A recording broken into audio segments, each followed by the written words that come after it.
तो चलिए बात करते हैं कांग्रेस की। आज कांग्रेस के सांसद दीपेंद्र सिंह हुड्डा जो है वो अंबाला पहुंचे हैं और आपको पता है कि हरियाणा में कांग्रेस का अभियान जो है वो जारी है। हरियाणा मांगे जवाब, इसके साथ ही जो अभियान है कांग्रेस की आस वो भी जारी है और इसका तीसरा दिन था, जिसे लेकर आज दीपेंद्र हुड्डा जो है वो अंबाला पहुंचे हैं। सोनीपत राय से यात्रा जो है ये शुरू की गई थी, पद यात्रा जो शुरू की गई थी वो बल्लभगढ़ जाकर खत्म हुई है, लेकिन इसके बावजूद उन्होंने कई सवाल जो हैं वो बीजेपी पर उठाए। साथ ही साथ उन्होंने इनेलो और जेजेपी को लेकर भी कई बड़े सवाल खड़े किए हैं।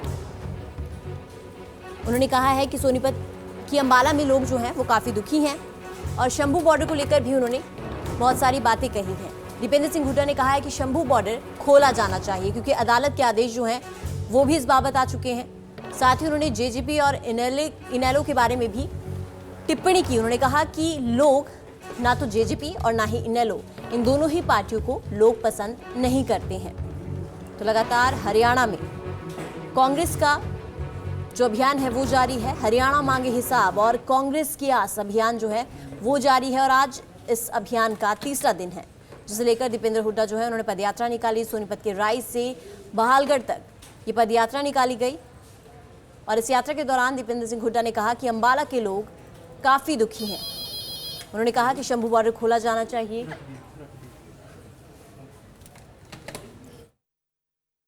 अंबाला शहरवासी बहुत दुखी हैं और वो ये कह रहे हैं कि सरकार ने बंद कर रखा है। अगर कोई किसान संगठन जाकर जंतर मंतर या दिल्ली में कहीं जाके अपना मांग लेके जाना चाहते हैं केंद्र सरकार की तरफ, तो उसके लिए शंभू बॉर्डर रोकना जो है मैं समझता हूँ कि और इतने लंबे समय तक रोकना, अंबाला वासी इससे त्रस्त हैं। और जब तो अब हाई कोर्ट और सुप्रीम कोर्ट ने ऑर्डर दे दिए तो शंभू बॉर्डर खुलवाएंगे। सब यात्रा करती, देखिए मैंने पहले कहा था सरकार मत में, सरकार को कोई संवैधानिक अधिकार ही नहीं है सत्ता में बने रहने का। हरियाणा में हमारी मांग है तुरंत चुनाव कराएं, क्योंकि पहले ये आपने देखा होगा 3 विधायकों ने पहले साथ छोड़ दिया था, एक ने आज की खबर आ रही है। तो चलिए बात करते हैं कांग्रेस की। आज कांग्रेस के सांसद दीपेंद्र सिंह हुड्डा जो है वो अंबाला पहुंचे हैं और आपको पता है कि हरियाणा में कांग्रेस का अभियान जो है वो जारी है। हरियाणा मांगे जवाब, इसके साथ ही जो अभियान है कांग्रेस की आस वो भी जारी है और इसका तीसरा दिन था, जिसे लेकर आज दीपेंद्र हुड्डा जो है वो अंबाला पहुंचे हैं। सोनीपत राय से यात्रा जो है ये शुरू की गई थी, पद यात्रा जो शुरू की गई थी वो बल्लभगढ़ जाकर खत्म हुई है, लेकिन इसके बावजूद उन्होंने कई सवाल जो हैं वो बीजेपी पर उठाए। साथ ही साथ उन्होंने इनेलो और जेजेपी को लेकर भी कई बड़े सवाल खड़े किए हैं। उन्होंने कहा है कि सोनीपत की अंबाला में लोग जो हैं वो काफ़ी दुखी हैं और शंभू बॉर्डर को लेकर भी उन्होंने बहुत सारी बातें कही हैं। दीपेंद्र सिंह हुड्डा ने कहा है कि शंभू बॉर्डर खोला जाना चाहिए क्योंकि अदालत के आदेश जो हैं वो भी इस बाबत आ चुके हैं। साथ ही उन्होंने जेजेपी और इनेलो के बारे में भी टिप्पणी की। उन्होंने कहा कि लोग ना तो जेजेपी और ना ही इनेलो, इन दोनों ही पार्टियों को लोग पसंद नहीं करते हैं।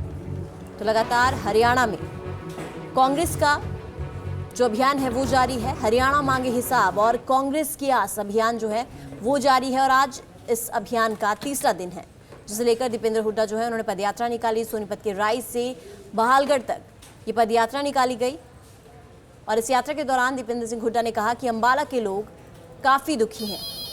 उन्होंने कहा कि शंभू बॉर्डर खोला जाना चाहिए।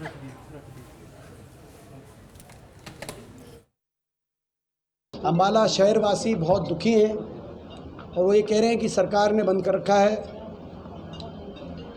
अगर कोई किसान संगठन जाकर जंतर मंतर या दिल्ली में कहीं जाके अपना मांग लेके जाना चाहते हैं केंद्र सरकार की तरफ, तो उसके लिए शंभू बॉर्डर रोकना जो है मैं समझता हूँ कि और इतने लंबे समय तक रोकना, अंबाला वासी इससे त्रस्त हैं। और जब तो अब हाई कोर्ट और सुप्रीम कोर्ट ने ऑर्डर दे दिए तो शंभू बॉर्डर खुलवाएंगे। सब यात्रा करती, देखिए मैंने पहले कहा था सरकार मत में, सरकार को कोई संवैधानिक अधिकार ही नहीं है सत्ता में बने रहने का। हरियाणा में हमारी मांग है तुरंत चुनाव कराएं, क्योंकि पहले ये आपने देखा होगा 3 विधायकों ने पहले साथ छोड़ दिया था, एक ने आज की खबर आ रही है।